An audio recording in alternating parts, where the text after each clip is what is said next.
ದಿನಾಂಕ 5/5/26ರಂದು ಒಂದು ಸಂಜೆ ಸಮಯದಲ್ಲಿ ಒಂದು ಮಾಹಿತಿ ಬರುತ್ತೆ. ಒಂದು ಆ, ಹಳ್ಳಿಮನೆ ಹೋಟೆಲ್ ಹಿಂಭಾಗದಲ್ಲಿ ಯಾವುದೋ ಒಂದು ಅಪರಿಚಿತ ಶವ ಪತ್ತೆಯಾಗಿರ್ತದೆ. ಇದರಲ್ಲಿ ಒಂದು ಕಂಪ್ಲೇಂಟ್ ಕೊಡ್ತಾರೆ.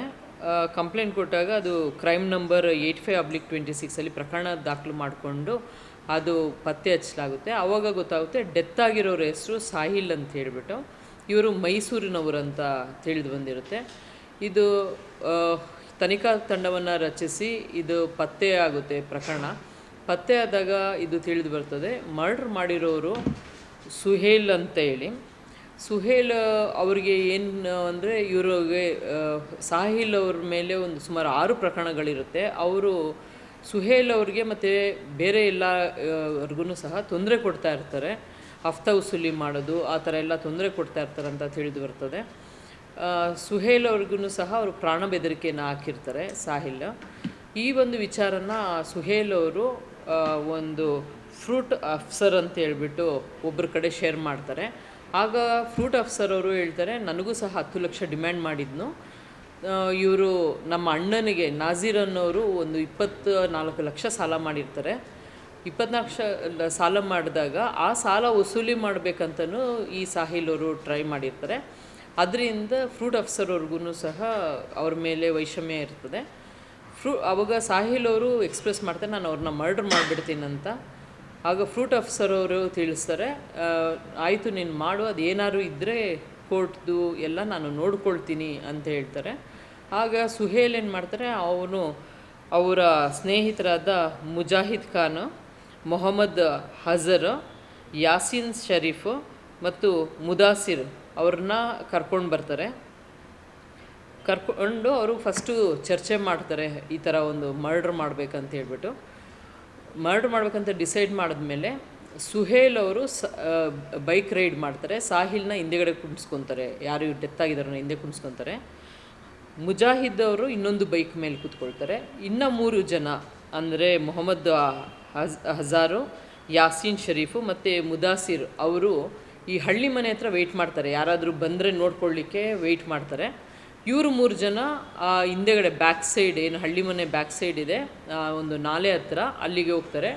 ಫಸ್ಟು ಅವರು ಒಂದು ಬೆಡ್ಶೀಟ್ ತಂದಿರ್ತಾರೆ, ಅಲ್ಲಿ ಕೂತ್ಕೊಂಡು ಡಿಸ್ಕಸ್ ಮಾಡಲಿಕ್ಕೆ ಅಲ್ಲಿ ಕೂತ್ಕೊಳ್ತಾರೆ.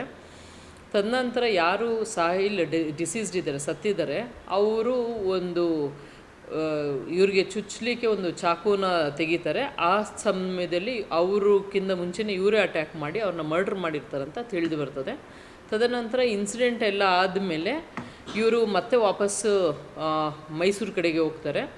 ಮೈಸೂರು ಕಡೆಗೆ ಹೋಗ್ಬಿಟ್ಟು ಇನ್ಸಿಡೆಂಟ್ ಆಗಿದ ತಕ್ಷಣ ಫಸ್ಟ್ ಫೋನ್ ಮಾಡ್ತಾರೆ, ಯಾರು ಫ್ರೂಟ್ ಅಫ್ಸರ್ ಅವ್ರಿಗೆ.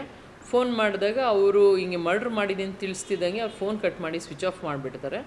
ತದನಂತರ ಫ್ರೂಟ್ ಅಫ್ಸರ್ ಅವರ ಜೊತೆಯಲ್ಲಿ ಇನ್ನೊಬ್ಬ ಪರ್ಸನ್ ಇರ್ತಾನೆ, ಹುಡುಗ. ಆ ಹುಡುಗನಿಗೆ ಫೋನ್ ಮಾಡಿ ಫೋನ್ ಕೊಡಲಿಕ್ಕೆ ಹೇಳ್ತಾರೆ. ಆಗ ಫ್ರೂಟ್ ಅಫ್ಸರ್ ಅವರು ನನಗೆ ಫೋನ್ ಮಾಡಬೇಡ, ನಿನಗೆ ದುಡ್ಡನ್ನ ಕೊಟ್ಟು ಕಳಿಸ್ತೀನಿ ನೀನು ಇಲ್ಲಿಂದ ಇದು ಎಸ್ಕೇಪ್ ಆಗಲಿಕ್ಕೆ ಅಂತ ಹೇಳ್ಬಿಟ್ಟು ಅವರಿಗೆ ಒಂದು 3 ಲಕ್ಷ ಹಣವನ್ನು ಕೊಡ್ತಾರೆ. ಅದಾದ ನಂತರ ಈ ಅಕ್ಯೂಸ್ಡ್ ಎಲ್ಲ ಅಬ್ಸ್ಕ್ಯಾಂಡಿಂಗ್ ಆಗಿರ್ತಾರೆ. ಹೌದು, ಜೊತೆಯಲ್ಲೇ ಬರ್ತಾರೆ. ಏನೋ ಒಂದು ಮಾತಾಡಬೇಕು, ಡಿಸ್ಕಸ್ ಮಾಡಬೇಕು ಅಂತ ಹೇಳ್ಬಿಟ್ಟು ಇಲ್ಲಿಗೆ ಕರ್ಕೊಂಬಂದಿರ್ತಾರೆ. ಇದು ಸುಮಾರು ಇನ್ಸಿಡೆಂಟ್ ಆಗಿರೋ ಪ್ಲೇಸು ಸುಮಾರು 200 ಮೀಟ್ರ್ ದೂರ ಇರ್ತದೆ. ಮೈಸೂರು ಸಿಟಿ ಬಾರ್ಡ್ರಿಂದ ನಮ್ಮ ಬಾರ್ಡ್ರಿಗೆ ಒಂದು 200 ಮೀಟರ್ಸ್ ದೂರ ಇರುತ್ತೆ. ಇದು ಔಟ್ಸ್ಕರ್ಟ್ಸು ಮತ್ತು ಅವ್ರ ಕಡೆ ಹುಡುಗರು ಇರಲ್ಲ ಅನ್ನೋ ಉದ್ದೇಶದಿಂದ ಈ ಒಂದು ಜಾಗನ ಸೆಲೆಕ್ಟ್ ಮಾಡಿರ್ತಾರೆ. ಅದೇ ಫಸ್ಟು ಅವ್ರ ಮಾತುಕತೆಗೆ ಅಂತೇಳ್ಬಿಟ್ಟು ಒಂದು ಬೆಡ್ಶೀಟ್ ಹಾಸಿ ಕೂತ್ಕೊಳ್ತಾರೆ, ಡಿಸ್ಕಸ್ ಮಾಡ್ತಾ ಇರ್ತಾರೆ. ಡಿಸ್ಕಸ್ ಮಾಡ್ಬೇಕಾದ್ರೆ ಸಾಹಿಲ್ನು ಒಂದು 6 ಪ್ರಕರಣದಲ್ಲಿ ಭಾಗಿಯಾಗಿರ್ತಾರೆ. ಅವರು ರೌಡಿ ಶೀಟರ್ ಸಹ ಇರ್ತಾರೆ. ಅವರು ಇವರು ಸುಹೇಲ್ ಅವರು ಒಂದು 11 ಪ್ರಕರಣಗಳಲ್ಲಿ ಇರ್ತಾರೆ. ಸುಹೇಲನು ಫಸ್ಟು ಮಾತಾಡ್ತಾ ಸಾಹಿಲ್ ಚಾಕು ಎತ್ತಲಿಕ್ಕೆ ಪ್ರಯತ್ನ ಪಡ್ತಾರೆ. ಅಷ್ಟೊತ್ತಲ್ಲಿ ಇವರೇ ಫಸ್ಟು ಅವ್ರನ್ನ ಸ್ಟಾಪ್ ಮಾಡಿಬಿಡ್ತಾರೆ. ಆ್ಯಕ್ಚುಲಿ ಪರಿಚಯ ಇರೋರೇ ಇರ್ತಾರೆ. ಬಟ್ ಇವನು ಸಾಹಿಲ್ ಸುಹೇಲ್ಗೆ ಥ್ರೆಟನಿಂಗ್ ಮಾಡಿರ್ತಾರೆ, ಮರ್ಡರ್ ಮಾಡ್ತೀನಂತ. ಅದಾದ ನಂತರ ಸುಹೇಲ್ ಅವನ ಜೊತೆ ಸ್ವಲ್ಪ ಚೆನ್ನಾಗಿ ಹೊಂದ್ಕೊಂಡು ಹೋಗೋ ಥರ ಡ್ರಾಮಾ ಮಾಡಿ ಆಮೇಲೆ ಅವ್ರಿಗೆ ವೈಷಮ್ಯ ಇದ್ದೇ ಇರುತ್ತೆ. ಇದ ನಂತರ ಇವ್ರಿಗೆ ಸಪೋರ್ಟ್ ಸಿಗುತ್ತೆ ಅಲ್ಲ, ಫ್ರೂಟ್ ಆಫೀಸರ್ ಅಂತ ಹೇಳ್ಬಿಟ್ಟು ಅವ್ರಿಗೆ ಕಡೆಯಿಂದ ಸಪೋರ್ಟ್ ಸಿಗುತ್ತೆ. ಆವಾಗ ಅವರು ಧೈರ್ಯ ಮಾಡ್ತಾರೆ ಮಾಡಲಿಕ್ಕೆ.